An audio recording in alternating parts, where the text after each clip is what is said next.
Dito ka sa akin ngayong gabi, 'di ba? Bakit nandiyan ka sa kanya?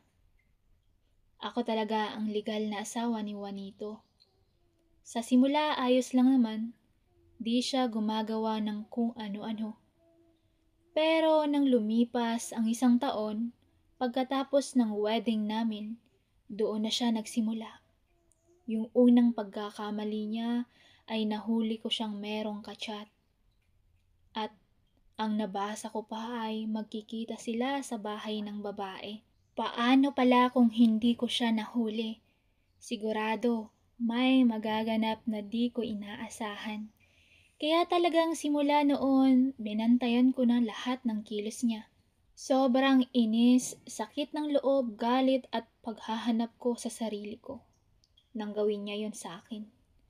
Kasi ako sa sarili ko, hindi ako nagtaksil sa kanya. Pero di ko sinuklian ng pananamantala, kundi pagpapatawad ang ginawa ko. Nag-promise siya sa akin na di na niya uulitin. Wag lang daw kasi masira lalo na sa oras na iyon ay buntis ako. Di ko alam kung bakit niya nagawa. Dahil siguro sa buntis ako. Pero hindi yun rason. Kaya kahit na pinatawad ko siya ay may kirot pa rin at takot sa akin. Habang busy kami sa maliit na hardware na pinagkukunan namin ng ikabubuhay at siya naman ay nasa mga meetings niya dahil naglalakad din siya ng mga ibinibentang lupa, lagi siyang wala sa bahay. Ako lang talaga at sa shop naman ay ang pinagkakatiwalaan naming boy. Madalas siyang umuwi ng alanganing oras dahil yun daw ang available na biyahe. Doon, komportable ang oras. Kaya ayos lang sa akin yun. Dahil ang totoo, nakakalimot na rin ako sa ginawa niya sa akin nung last. Pero one time, umuwi siya. May iba talaga sa amoy ng damit niya. Alam ko ang amoy ng nakipaglaban kaya di ko talaga siya tinigilan. Hanggang sa ganun naman sa mga sumunod na araw. Di ko lang pinapansin masyado at kabuanan ko na ayaw ko ma-stress masyado. Hanggang sa di na ako nakapagtiis. Pinuntahan ko siya sa sinabi niyang lugar kung saan siya may ka-meet up na client. At nakita ko, lalaki naman ang kausap niya kaya umuwi na lang ako. Muling gumaan ang loob ko at ipinalagay ko na nagkamali lang ako ng iniisip. Pero one time, umuwi siyang may kasama at malayo pa ay namumukhaan ko na talaga ang babae. Pero di ko kilala. Pilit kong iniisip na relatives niya yun pero nang lumapit na, bigla niyang sinabing dito na siya titira sa atin. Doon na ako nagalit, pinagsasampal ko talaga siya ng paulit-ulit. Hindi siya gumante at tuloy-tuloy lang sila sa pagpasok sa loob hanggang sa kwarto. Pumasok na lang din ako sa kwarto at doon ako umiyak ng todo. Para akong di makabangon kinaumagahan dahil sa sakit ng loob ko o sa pinagagawa niya. Paglabas niya sa isang kwarto, kinausap ko agad siya. Wala na daw siyang magagawa kasi buntis na ang babae. At pagka hindi niya pinanagutan ay ipapadead siya ng mga parents nito. Kaya parang naunawaan ko rin ang sitwasyon na pinasok niya at hindi ko maunawaan kung bakit ginawa niyang totohanan yung paggawa niya ng pangbababae. Dati pa text-text lang sila pero ngayon isinama na sa amin. Napakabigat nga talaga ng mga unang araw namin. Sobrang hirap makisama sa kaagaw. Dalawa kami na asawa niya ngayon, pero ako ang legal wife. Akala ko dati ay tulad lang sa mga movies na pag may ganun ay pwedeng-pwede ko nang tadyakan at itulak palabas ng bahay. Pero nang malaman ko na buntis siya at kapalit ay ang buhay ng asawa ko, titiisin ko na lang ang mga araw na makita siya para na rin sa dinadalang tao niya. Ang problema ko nga ay bibihira na siyang tumabi sa akin na dapat ay gabi-gabi siya sa piling ko hanggang sa umabot ang isang linggo na 2 gabi ko pa lang siya nakakasama sa kwarto ko. Parang hindi naman ako papayag na ganoon kaya binigyan ko siya ng schedule. Yung 7 days ay 4 sa akin, 3 sa kanya. At pag kami mamimili ng mga personal needs, mas marami sa akin dahil ako ang legal.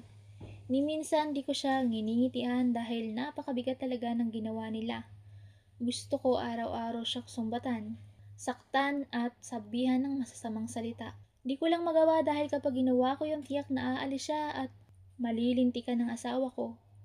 Kaya tumatak sa isip ko na malamang magiging ganun na lang ako habang buhay. Sa piling ng asawa ko, dalawa kami.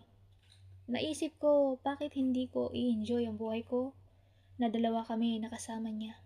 Total naman nandyan na at hindi ko na maibabalik ang nakalipas. At dumating ang gabi na pinakahihintay ko. Tinawag ko siya. Halika nga dito, Laila. Mag-usap tayo. Lumapit naman siya na tila ba nanganganib na nagdadahan-dahan. Bakit? Mahinang tanong niya na para bang kinakabahan na sasalakayin ng gagalaitin na buhaya. Pwede bang sama-sama na tayo sa iisang kwarto kapag matutulog at gawin na nating parehong lahat?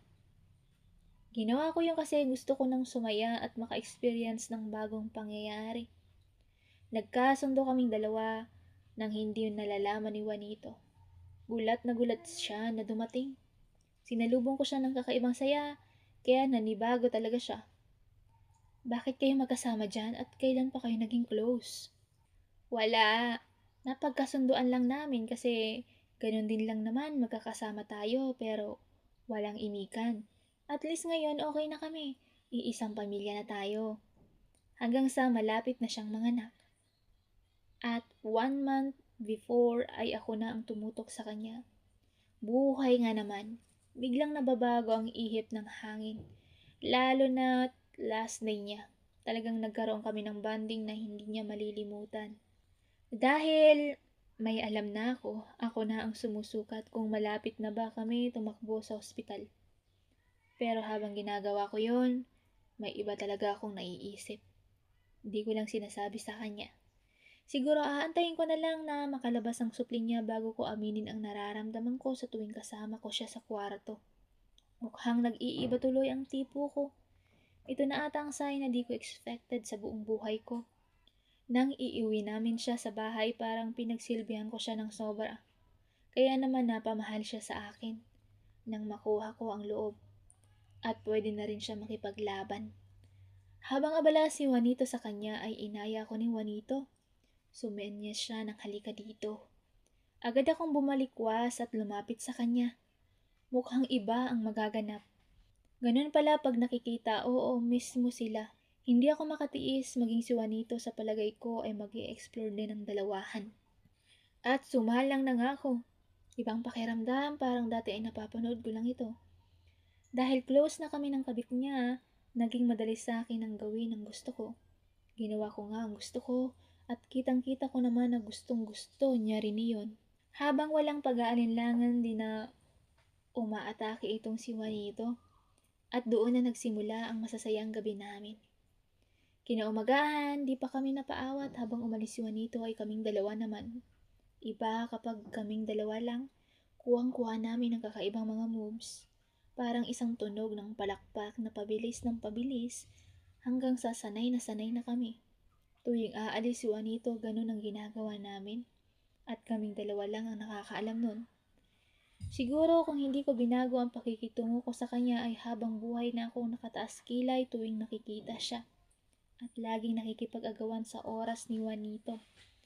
Kaya ngayon namumuhay kaming magkakasama sa iisang bubong, masaya na nagsasalo-salo sa iisang Juanito.